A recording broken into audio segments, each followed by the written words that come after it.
अपनी बात रखने का मुझे सौभाग्य प्राप्त हुआ है, जो हमारे लोकतंत्र की प्रेरणा है और हर भारतीय के जीवन का मार्गदर्शक तत्व भी है।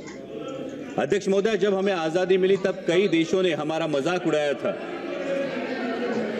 क्या हो क्या रहा है? लेकिन गर्व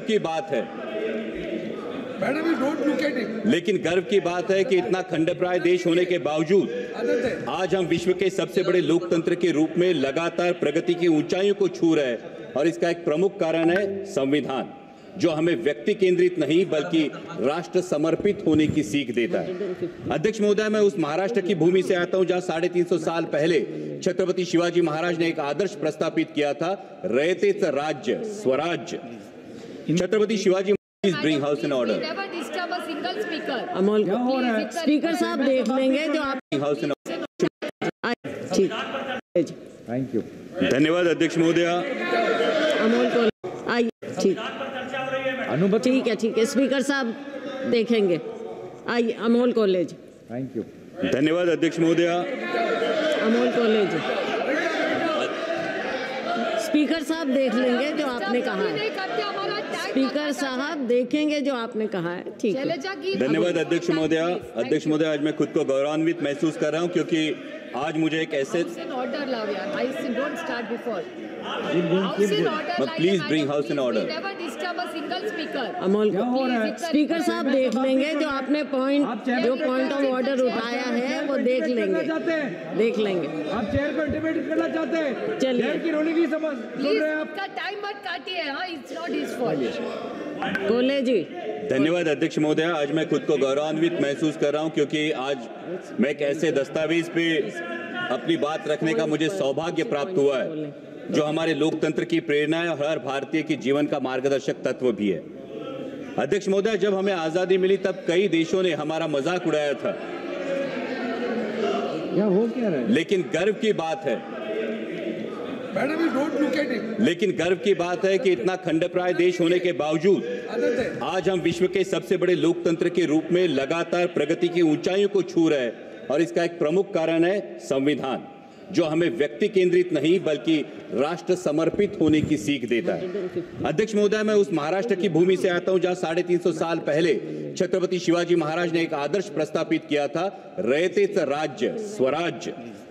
छत्रपति शिवाजी महाराज के स्वराज से ज्यादा वैभवशाली, ज्यादा बड़े कई साम्राज्य निर्माण हुए और हस्तगत भी हुए, लेकिन आज भी 350 साल बाद छत्रपति शिवाजी महाराज के स्वराज का नाम लिया तो हमारा भी सीना 56 इंच का होता है। और इसका कारण है छत्रपति शिवाजी महाराज के स्वराज को मिला नैतिक अधिष्ठान, और वही प्रेरणा संविधान में भी प्रतीत होती है।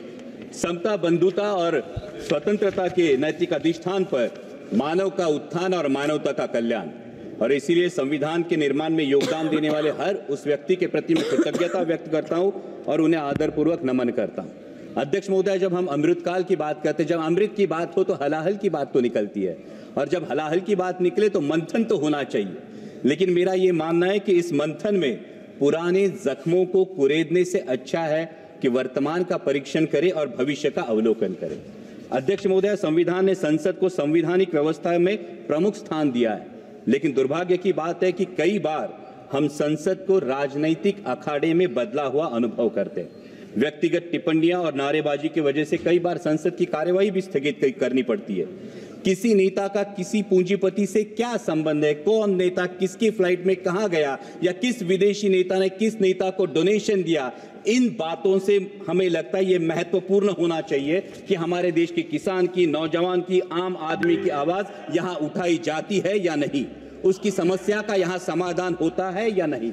अध्यक्ष महोदय, हम देशहित के मुद्दों पर चर्चा चाहते हैं, बहस चाहते हैं, ना कि राजनीतिक नारेबाजी। और ये सत्ता पक्ष हो या विपक्ष, दोनों को ध्यान में रखना चाहिए। अध्यक्ष महोदय, संविधान में सामाजिक, आर्थिक और राजनीतिक न्याय की बात की है। जब आर्थिक न्याय की बात हो तो हमें सोचना चाहिए कि क्या हम सही मायने में देश की जो सबसे बड़ी आबादी है उन किसानों को आर्थिक न्याय प्रदान कर सके। उनकी मेहनत का, उनकी फसल का क्या उन्हें सही दाम मिल पा रहा है। प्याज हो, सोयाबीन हो, दूध हो या कपास उत्पादक, किसी भी किसान से अगर आज हम पूछे कि वह आज की स्थिति में वो खेती आउट ऑफ चॉइस कर रहा है या आउट ऑफ कंपल्शन, ये तो मानना पड़ेगा, हर किसान को ये कहना पड़ेगा ये आउट ऑफ कंपल्शन उसे खेती करनी पड़ रही है, क्योंकि उसके पास दूसरा कोई चारा नहीं है, रोजगार का दूसरा कोई जरिया नहीं है। सरकार किसान सम्मान जैसी योजनाएं तो लाती है, लेकिन किसान का असली सम्मान तभी होगा जब उसकी फसल को सही दाम मिलेगा। किसानों के हित में देश की इंपोर्ट और एक्सपोर्ट पॉलिसीज बनाई जाएंगी। जो आर्थिक न्याय की बात किसानों को लागू होती है, वही बात देश के नौजवानों को भी लागू होती है। संविधान में गरिमापूर्ण जीवन की बात की गई है, लेकिन हर इंटरव्यू की लाइन में खड़े हुए नौजवान युवकों की भीड़ देखे या प्यून की नौकरी के लिए पीएचडी के छात्र कतार में खड़े देखे तो हम ये सोचने पर मजबूर हो जाते हैं कि क्या देश के भविष्य को हम गरिमापूर्ण जीवन दे रहे हैं? क्या उनकी शिक्षा के अनुसार उन्हें आर्थिक न्याय दे पा रहे हैं? अध्यक्ष महोदय, जब सरकार कहती है कि वो 80 करोड़ देशवासियों को मुफ्त में राशन देती है, इसके अभिनंदन के साथ ही हमें अंतर्मुख होकर यह भी विचार करना होगा कि आजादी के 75 वर्षों बाद भी अगर 80 करोड़ देशवासियों को मुफ्त में राशन देना पड़े तो क्या यह उपलब्धि है या विफलता? क्योंकि जनता मुफ्त का राशन नहीं बल्कि हक का रोजगार मांग रही है, और मुफ्त के राशन से गरिमा नहीं बढ़ती, हक के सम्मानजनक कमाई से बढ़ती है। अध्यक्ष महोदय, जब सामाजिक न्याय की बात आती है तो हमें ध्यान रखना चाहिए कि हमारा धार्मिक ग्रंथ चाहे जो भी हो, वो गीता हो, बाइबल हो, कुरान शरीफ हो या गुरु ग्रंथ साहिब हो, उसे हमें दिल में रखना जरूर है, लेकिन दिमाग में सबसे पवित्र राष्ट्रीय ग्रंथ संविधान को रखना होगा। हिंदू, मुसलमान, सिख, ईसाई कोई भी हो, वो दहलीज के अंदर, लेकिन दहलीज के बाहर कदम रखते ही उसे सिर्फ और सिर्फ भारतीय बनना होगा। तभी तो संविधान के धर्मनिरपेक्षता के तत्व का सम्मान होगा। किसी मस्जिद के नीचे क्या है या मंदिर के पीछे क्या है, इस चर्चा में जाने वाला न्यायपालिका, मीडिया तथा सरकार का वक्त अगर राष्ट्र निर्माण और देशवासियों की प्राथमिकता के लिए सदुपयोग में लाया जाएगा तो इसमें देश का हित होगा। अध्यक्ष महोदय, हमारा संविधान हमें असहमति की भी अनुमति देता है, लेकिन वर्तमान में कुछ तत्व सरकार से असहमति रखने वालों को देशद्रोही करार देने लगते हैं। अध्यक्ष महोदय, क्या ये असहमति के तत्व का सम्मान है? देश को आजाद कराने वाले सत्याग्रहियों और क्रांतिकारियों के बीच भी आजादी के मार्ग को लेकर असहमति जरूर थी, लेकिन दोनों का मकसद एक ही था, देश की आजादी। और इसी प्रकार आजाद भारत में भी असहमति का मकसद एक ही होना चाहिए, वो है देश हित। अध्यक्ष महोदय, डॉक्टर बाबा साहेब आंबेडकर ने कहा था कि संविधान मात्र एक कानूनी दस्तावेज नहीं है बल्कि हमारे जीवन का सारथी है। लेकिन आज हमारी शिक्षा प्रणाली में नागरिक शास्त्र का अध्ययन महज 20 मार्क के लिए होता है, महज 20 मार्कों की। और शालेय शिक्षा के बाद तो जैसे आम नागरिक का नागरिक शास्त्र से हाथ ही छूट जाता है। आज हम देख रहे हैं कि शहरी आबादी लगातार बढ़ती जा रही है, लेकिन शहरों में वोटिंग परसेंटेज लगातार घटता जा रहा है। कई मतदाताओं तो ये तक पता नहीं होता कि स्थानिक स्वराज्य संस्थाओं का काम क्या है, विधानसभा का काम क्या है और संसद का काम क्या है। और ये भी वास्तविकता है कि कई बार मतदान जाति के आधार पर होता है या फिर धर्म के आधार पर होता है। इस स्थिति से उभरने के लिए हमें नींव मजबूत करनी होगी, न कि सिर्फ स्कूलों में बल्कि कॉलेजों में, कॉर्पोरेट में, कंपनियों में संविधान के प्रति सजगता के लिए हमें ठोस कार्यक्रम के बारे में सोचना होगा। और अध्यक्ष महोदय, अंत में मैं बात करूंगा राजनीतिक न्याय की। हमारे संविधान ने एक व्यक्ति एक वोट का अंगीकार किया है, और यह संविधान की खूबसूरती है कि देश की झुग्गी झोपड़ी में बसने वाले एक सामान्य देशवासी को भी एक मत का अधिकार है, और देश के आदरणीय प्रधानमंत्री जी को भी एक ही मत का अधिकार है।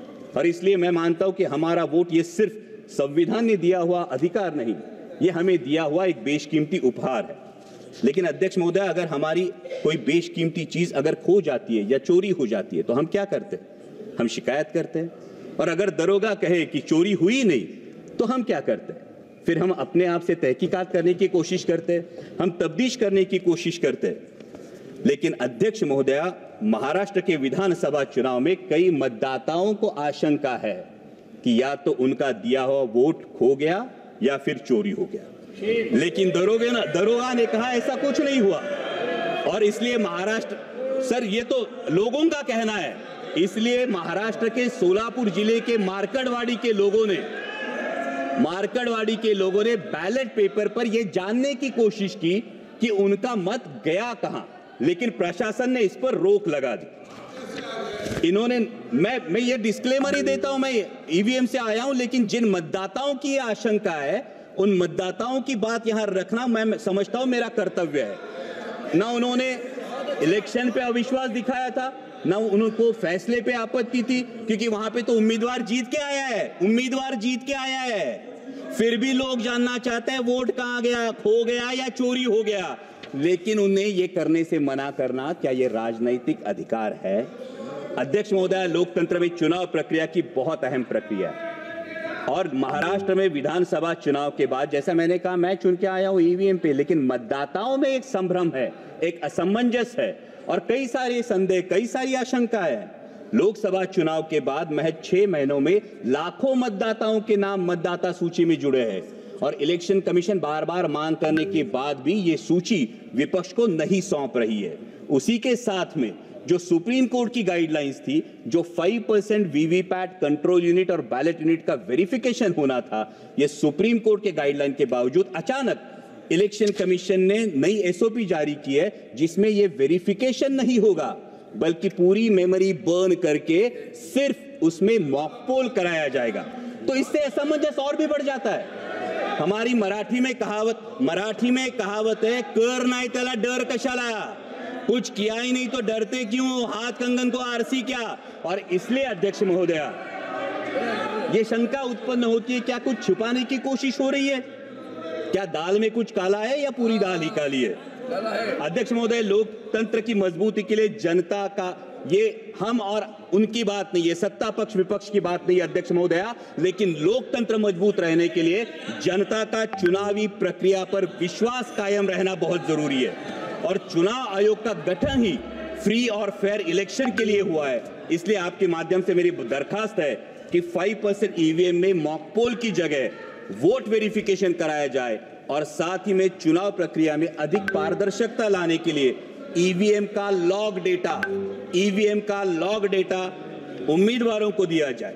अध्यक्ष महोदय, ये तो मानना पड़ेगा कि अध्यक्ष महोदय, ये तो मानना पड़ेगा कि चुनाव आयोग मतदाताओं की सुविधाओं के लिए हमेशा जागरूक रहता है, लेकिन जैसे रेस्टोरेंट में जाने के बाद हमारे पास विकल्प होता है कि हमें नॉनवेज खाना है या वेज खाना है, तो मतदाताओं के पास विकल्प क्यों नहीं? उन्हें मतदान बैलेट पेपर से करना है या ईवीएम से करना है? जिसका बैलेट पेपर पर विश्वास हो वो बैलेट पेपर से मतदान करे, जिसका ईवीएम पर विश्वास हो वो ईवीएम पर मतदान करे। ये अवसर है अध्यक्ष महोदया, देश के, विश्व के सबसे बड़े लोकतंत्र के पास एक अवसर है कि अमृत काल में माननीय प्रधानमंत्री जी के नेतृत्व में एक ऐसी व्यवस्था बने कि पूरे देश में मतदाता को पता चले कि उसका वोट गया कहां है, तभी तो लोकतंत्र मजबूत होगा। और अंत में इतना ही कहूंगा अध्यक्ष महोदय, राष्ट्र प्रथम के साथ स्वतंत्रता प्रथम, समानता प्रथम, बंधुता प्रथम और धर्मनिरपेक्षता प्रथम का अगर हमारे जीवन में अंगीकार हो तो वर्तमान में संविधान का सम्मान और बढ़ेगा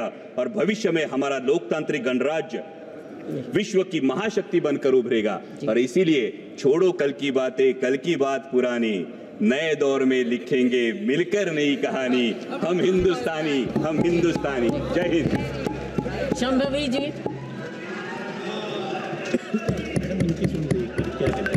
अभी भी बोलना है।